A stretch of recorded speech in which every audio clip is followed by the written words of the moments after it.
Andrew, I could never have imagined we'd be 10 years on with the Palladium pantomime. It's quite extraordinary to think that when you said bring it back, we'd still be doing it. It's fantastic, isn't it? I mean, I can never remember whether the first theatre show I actually saw was the Palladium pantomime or The Tempest at the Theatre Royal Drury Lane with John Gielgud. But Very similar. They were similar ideas, similar sort of stage effects. You know, lots of theatres are associated with pantomime, but this theatre, more than any. It was fantastic, because I remember when I was a kid, I mean, it opened in December, ran on right through to Easter. It was an absolutely huge thing. And it was a great treat to come. I remember we were in the upper circle, and in those days there was a sort of lighting console at the top there. My father was an organist, and my father was obsessed with the idea that this in fact might be some kind of electronic organ. Wow. And was rather displeased when he thought it was lighting. And I had a little toy theatre I built, and I hollowed out a part of the stage and put an old turntable with a gramophone underneath it. And it was all based on the Palladium pantomime. Well, it's quite extraordinary that you would have that as a little boy and then own the theatre. Well, you know, one tries to sort of grow up. But no, the whole joy is that had the pantomime back, because, you know, we were, you know, it seemed to be ludicrous that the Palladium didn't have its one famous thing, you know, because it was always a variety theatre. The Palladium is a variety theatre. And I don't know what you think, but I think it's the most incredible warm theatre in the world. Well, a lot of artists say to me, especially comedians, they say it's such a big room, yet it feels one of the most intimate theatres they've ever played. You can play a comedy club and it's not as intimate as the London Palladium. No.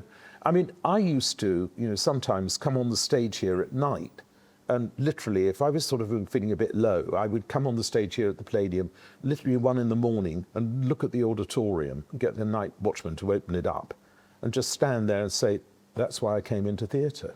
You know, the Palladium when I was a boy was, I mean, the most famous theatre that anybody had heard of, because I think it still Sunday is. Night at the London Palladium and all of that. Yeah. I always say, if anybody says, where's the plot?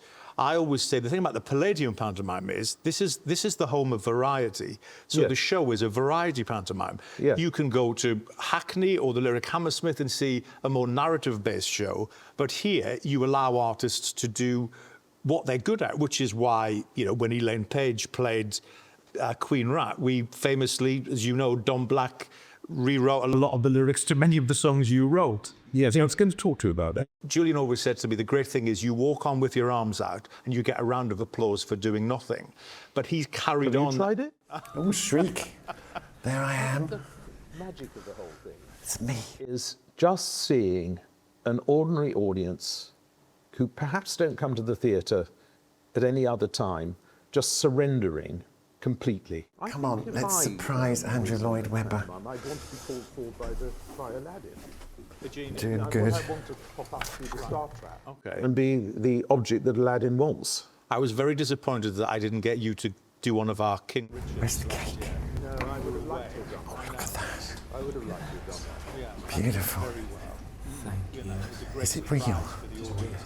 Now, surprise. Oh! I heard there were a couple of old turns in the bar, Yes, having a turn, frankly.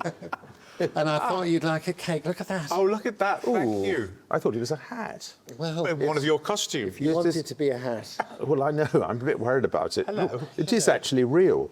It's a real cake. Yes. I think you should put it down somewhere.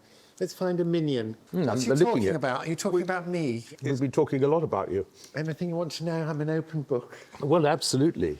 You won't close it, We were will you? talking about you being on the Wall of Fame. Yeah, on the Wall of Fame. And yeah, I get a thrill every time I walk past. Well, I'm glad. Seeing myself there, I really do. Very, very glad. I love it. I love that it's there. Just realised there's a dog down there. Yes, I know. I thought it was some sort of clutch bag. No, it's one of your costumes. He likes his theatres.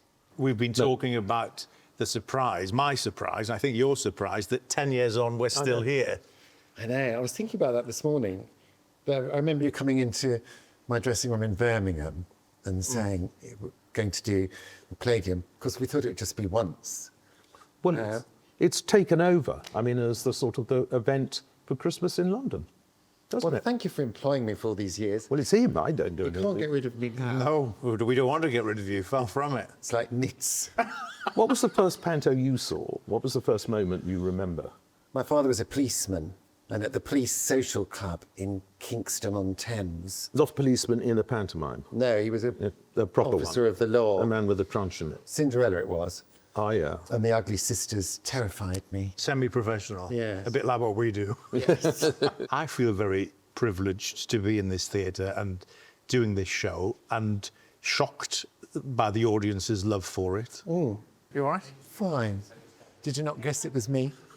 I think I had an idea. You're surprised? Well, they've put the Hoover around, Andrew, for your presence.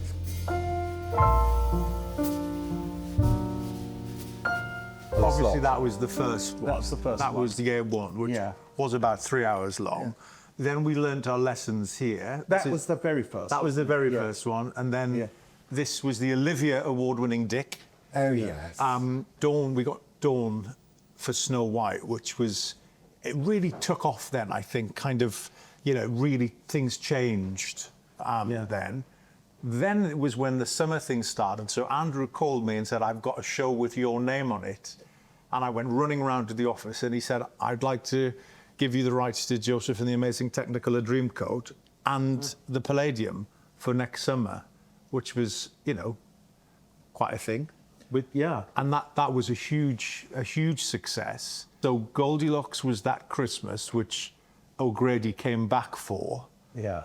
And we were planning to do Joseph the following summer, but of course that's when the pandemic hit. Oh, yes. So Panto Land was the show that we created to kind of fill the gap.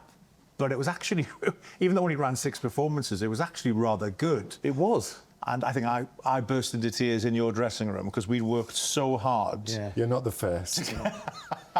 to get it on. And so this was the first proper one back.